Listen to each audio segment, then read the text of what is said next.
अब्दुल, आज तो अच्छी खासी लकड़ी मिल गई है ना। आज तो खाने का जुगाड़ हो जाएगा। आज तो हो गया है, लेकिन कब तक हम ऐसे भटकते रहेंगे? हमें कुछ पैसे जुटाकर कुछ व्यापार करने का प्रयास करना चाहिए। यदि अब भी हम लोग ऐसे भटकते रहेंगे तो भविष्य में इसका परिणाम बहुत ही कष्टमय होगा। इसलिए हमें शीघ्र ही किसी काम की तलाश करनी चाहिए। हाँ, तुमने सही कहा। हम कब तक ऐसे लकड़ी काट कर मजदूरी कर कर अपना जीवन यापन करेंगे? अगर हमने भविष्य के लिए कुछ धन नहीं कमाया तो जब वृद्धावस्था आएगी तब हमारे शरीर में इतनी ताकत नहीं बचेगी जिससे हम मजदूरी कर सकें। इसलिए हमें भविष्य के लिए कुछ धन एकत्र कर लेना चाहिए। लेकिन इन तीनों के पास एक विशेष प्रकार की शक्ति थी। जैसे वीर के पास भारी से भारी सामान उठाने की शक्ति थी।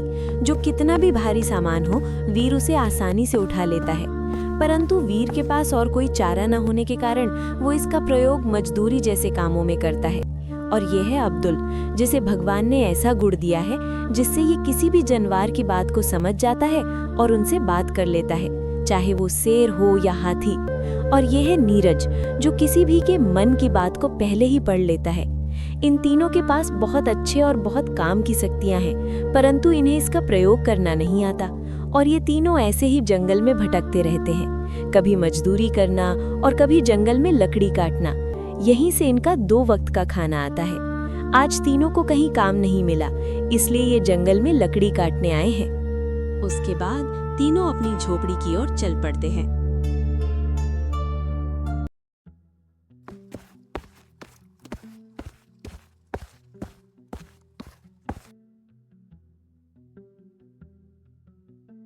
मालिक, सारा काम खत्म कर दिया है। पैसे मिल जाते तो अच्छा रहता। आप तो जानते ही हैं कि हम लोग कितना गरीब हैं। अगर एक दिन भी काम ना करें तो खाने के लाले पड़ जाते हैं। इसलिए कृपा कर मुझे पैसे दे दीजिए। यदि पैसे नहीं मिले तो आज हम तीनों को भूखा ही सोना पड़ेगा। अरे नीच, तेरी हिम्मत कैसे हुई मुझसे पैसे मांगने की? अब तू मुझे बताएगा तब मैं तुझे पैसे दूंगा। अरे अगर तू नहीं मांगता तो मैं दे भी देता, पर अब तो तुझे बिल्कुल नहीं दूंगा। अकड़ तो देखो, मुझसे पैसे मांगता है। तुम सब मर जाओ तो मुझे कोई परवाह नहीं है। तुम जैसे गरीबी का इस पृथ्वी पर काम ही क्या, केवल इधर उधर भीख मांगना। अरे जब खाने के लाले पड़े हैं घर में तो शांत रहना सीख ले। नहीं दूंगा 1 भी रुपया। क्या कर लेगा? अरे मालिक, ऐसा न करें। मैंने अपने मेहनत के ही पैसे मांगे हैं। कृपया करके हम पे रहम करें। मुझसे गलती हो गई, अब दोबारा नहीं होगा। मालिक दे दीजिए मालिक, नहीं तो आज मेरे भाई भूखे ही रह जाएंगे। वो सब मेरा इंतज़ार ही कर रहे होंगे कि वीर कुछ खाने के लिए लाएगा। मालिक आज दे दीजिए, कल मैं आपका काम कर दूंगा और पैसे नहीं लूंगा। परंतु मालिक आज दे दीजिए, नहीं तो आज हमें भूखा ही सोना पड़ेगा। अरे अब तू चाहे भीख मांग, मुझे कोई फर्क नहीं पड़ने वाला है। अब तुझे मैं 1 भी रुपया नहीं देने वाला हूँ। और जो तेरा इंतजार कर रहे हैं उनको बोल देना कि एक दिन खाना नहीं मिलेगा, मर तो नहीं जाओगे। वैसे भी तुम लोगों का इस पृथ्वी पर काम ही क्या है? केवल भीख की रोटी। अरे तुम लोगों को तो शर्म के मारे फांसी लगा लेनी चाहिए। तुम सबके न माँ और न बाप का पता है। पता नहीं किसकी औलाद हो, यहाँ आकर बस गए हो। अरे तू मेरे आगे गिड़गिड़ाया ना होता तो तुझे मैं काम ही नहीं देता। मैंने सोचा कि गरीब का कुछ भला कर दूं, लेकिन तू तो मुझे ही सिखाने लगा मुझे क्या करना चाहिए। अरे हाथ ही जैसा शरीर है तेरा, पर तू किसी काम का नहीं। अरे तुझे कौन रखेगा काम पर? भी इतना बड़ा शरीर है तो तू खाता भी होगा खूब, इसलिए तुझे कोई काम नहीं देता। क्योंकि जितनी तेरी पगार होगी उतना का तो अकेले राशन ही खा जाएगा।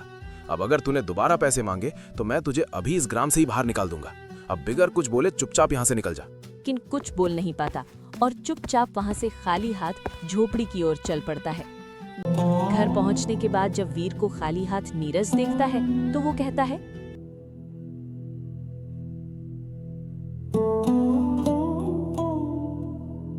वीर क्या हुआ, इतने उदास क्यों दिख रहे हो? कुछ हुआ है क्या? फिर किसी ने हमारे अनाथ होने का मजाक तो नहीं उड़ाया? अगर ऐसी बात हो तो उदास मत हो मेरे भाई। अब हम लोगों की तो आदत ही हो गई है लोगों के ताने सुनना। अब हम और कर भी क्या सकते हैं? जब हमारे माँ बाप हमें ऐसी अवस्था में छोड़ के चले गए हैं तो हमें तो ये सुनना ही पड़ेगा। लेकिन भाई अब ज्यादा दिन नहीं, अब जल्द ही कुछ करना होगा जिससे हमें भी इज्जत मिले और हमें कोई अनाथ कहने का साहस ना कर सके। इसके लिए हमें चाहे कितनी कठिनाइयों का सामना करना पड़े, हम करेंगे मेरे भाई। अब ऐसे हम नहीं जीना है। हम लोगों की ये स्थिति है कि यदि एक दिन भी काम ना करें तो खाने को नहीं रहता है कुछ भी भाई। अब बहुत हो गया, अब ऐसा नहीं होने दूंगा। मैं जल्द ही कुछ भाई करूंगा। ये बात नहीं, लोग मजाक तो बचपन से ही उड़ा रहे हैं, अब तो सुनना आदत सी हो गई है।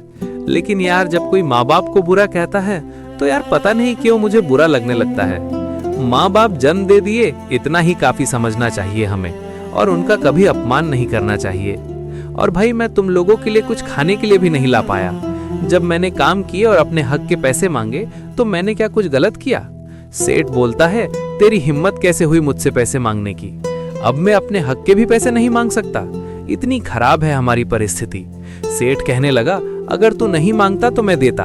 मैं बहुत गिड़गिड़ाया, परंतु सेठ ने मेरी एक न सुनी और मुझे वहां से भगा दिया।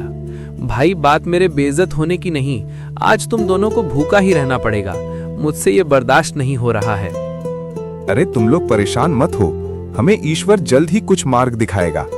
अरे हम पर भी ईश्वर कुछ कृपा करेगा।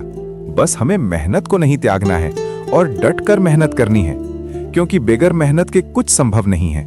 यदि ऐसे बैठे रहे और इंतजार करें कि हमें ईश्वर बहुत धन दे देगा तो ये हमारी मूर्खता होगी।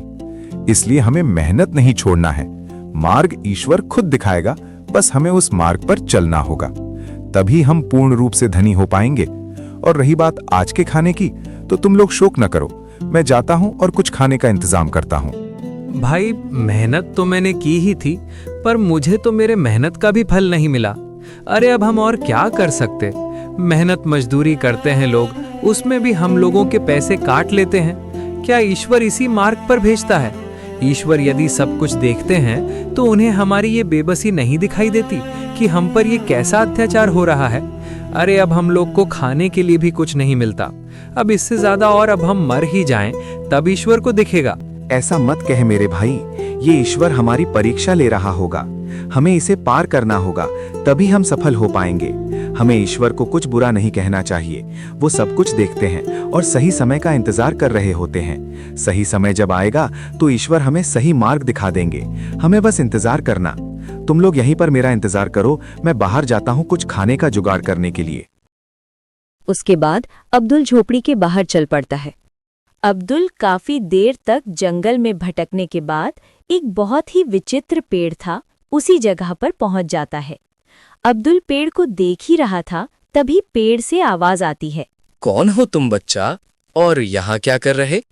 देखने से तो यही लगता है तुम अपने जीवन से बहुत परेशान हो। क्या तुम जादुई पेड़ हो? क्योंकि आम पेड़ तो बोल नहीं सकते हैं। मैंने केवल जादुई पेड़ की कहानियां ही सुनी थी, लेकिन आज देख भी लिया कि यह सच है। मुझे तो यकीन नहीं हो रहा। अगर ये बात मैं अपने भाइयों से बताऊंगा तो उन्हें कभी विश्वास नहीं होगा। और हाँ, तुमने पूछा मैं बहुत परेशान दिख रहा हूं, तो यह बिल्कुल सच है। मैं बहुत परेशान हूं क्योंकि मेरे भाई आज भूखे हैं और मैं उन्हीं के लिए कुछ खाने वाली चीज की खोज में इस जंगल में निकला था। मैं तुम्हारी मदद करूंगा और जीवन भर तुम लोगों को कोई काम नहीं करना पड़ेगा। इतना धन तुम्हें मैं दे दूंगा। लेकिन मेरी बात ध्यान से सुनो, तुम्हें मेरी एक मदद करनी होगी, लेकिन तुम अकेले नहीं कर पाओगे। तुम अपने भाइयों का सहारा लो तो शायद संभव हो पाए। तुम ऐसा करो, जाओ और अपने भाइयों को बुला लाओ। उसके बाद मैं तुम्हें उस जगह पर भेज दूंगा जहां तुम्हारा काम है। अगर तुम लोगों ने काम सफल किया तो तुम्हें इतने धन मिल जाएंगे, तुम्हें कभी ऐसे भटकना नहीं पड़ेगा। उसके बाद अब्दुल उन दोनों को भी बुला लाता है और फिर वो जादुई पेड़ उन्हें उस जगह पर भेज देता है। वहां पहुंचने के बाद उन्हें एक जल परी दिखाई देती है और फिर वो कहती है, सुनो तुम लोग, तुम्हें क्या करना है? मैं एक राज्य की रानी हूँ और मेरा एक राज्य था और वहां सभी बहुत अच्छे से जीवन काट रहे थे।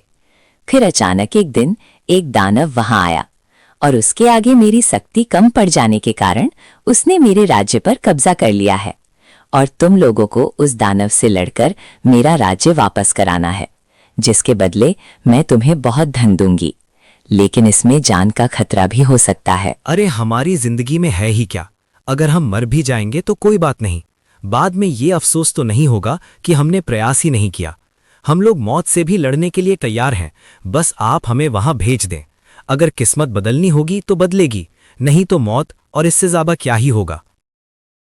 बहुत अच्छा बच्चों, तुम्हारे इस उत्साह को देखकर मुझे लगता है तुम लोग जरूर विजय प्राप्त करोगे। और हाँ, सुनो, मैंने तुम तीनों को इसलिए बुलाया है क्योंकि वहां भी 3 ही हैं। तुम्हें उनसे लड़ना होगा और बहुत शक्तिशाली हैं। इसलिए बुद्धि और बल का तुम्हें सही प्रयोग करना होगा, तभी तुम लोग उससे जीत पाओगे। ठीक है, मैं तुम्हें वहां भेजती हूँ।